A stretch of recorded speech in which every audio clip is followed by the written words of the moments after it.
சமீபத்தில் வந்து நம்ம அந்த கரூர் சம்பவம் எல்லாருக்குமே ஒரு பெரிய இதாக இருந்திருக்கும்.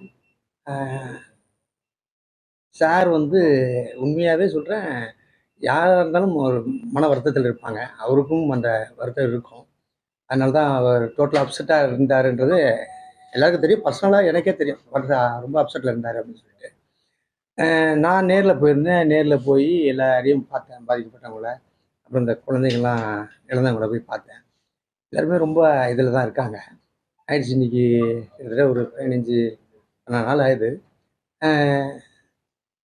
அவங்களுக்கும் எப்படி ஆறுதல் சொல்கிறதுன்னு தெரில.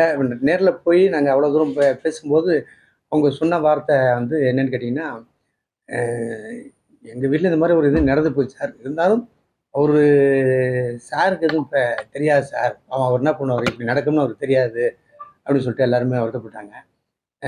நான் அங்கே சொன்னதை தான் மறுபடியும் இங்கே சொல்கிறேன். நிச்சயமாக சார் வந்து அவங்கள நேரில் பாதிக்கப்பட்டவங்கள இப்போ வீடியோ காலில் பேசியிருக்காரு. அவருக்கும் கொஞ்சம் ப்ரீத்திங் டைம் மேலே டக்குன்னு இப்படி ஒரு 41 பேர்னும் போது பெரிய ஷாக்காக தான் இருக்கும். ஒரு என்ன பண்ணுன்னு தெரியாமல். அப்படி இருக்கும்போது வந்து கூடிய விரைவில் நிச்சயமாக சார் வந்து அவங்கள நேரில் போய் பார்ப்பாரு. கன்ஃபார்மாக போய் பார்ப்பாரு. அது எனக்கு நம்பிக்கை இருக்கு.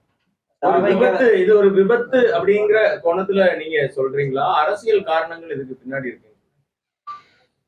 விபத்து ஒரு பக்கம், இது வந்து தற்செயலாக நடந்துருச்சு அப்படின்னா கூட இது இப்போ இதில் ஏதோ ஒரு விஷயம் இருக்குன்னு தான் யூகிக்கிறதா இருக்குது. இது ஏதோ ஒரு விஷயம் இருக்குது.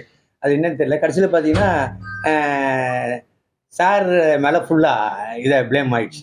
சாரை வந்து பார்க்க வந்த கூட்டம், அப்படி வந்த கூட்டம் அப்படின்னால ப்ளேம் ஆகிடுச்சு. நான் மறுபடியும் இந்த இடத்துல பதிவு பண்ணுறேன். என்னென்னா, இப்போ கரூரில் இப்படி ஒரு தெருவு இருக்குது, இந்த தெருவில் தான் நம்ம போய் பேச போகிறோம் அப்படின்னு தலைவருக்கு தெரியாது.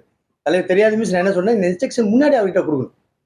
சார்கிட்ட சொல்லணும், சார் இந்த இடத்துல பண்ண போகிறோம் சார், இவ்வளோ கூட்டம் இருக்குது, இவ்வளோ இருக்குது அப்படின்போது இவங்க ஆர்கனைஸ் பண்ணி அவர் தலைவரை கைட் பண்ணுமே ஒழிய தலைவரே எப்படி இது பண்ணுவாருன்னு அவங்களுக்கு புரியவே இல்லை.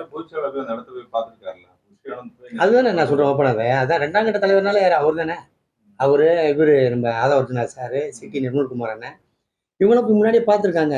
ஒருவேளை இது வந்து பிரச்சனை ஜாஸ்தி ஆகுது, க்ரௌடு அதிகமாக இருக்கு அப்படின்னா கொஞ்சம் முன்னாடியே நிறுத்த சொல்லி டிஎஸ்பி தான் சொல்லியிருக்காருன்னு சொல்கிறாங்க.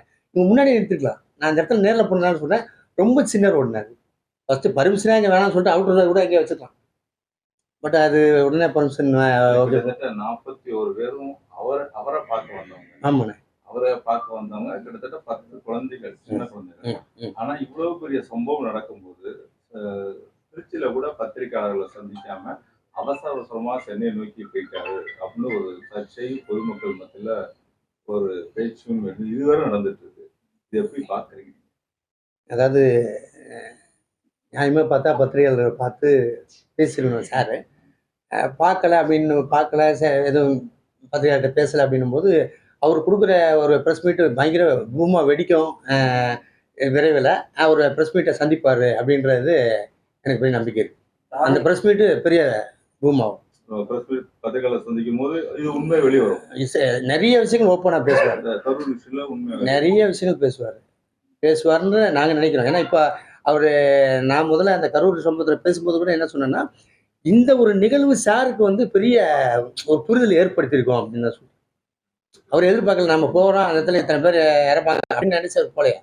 போன இடத்துல கூட்ட நெரிசல் எல்லாம் பசங்க ரொம்ப இது.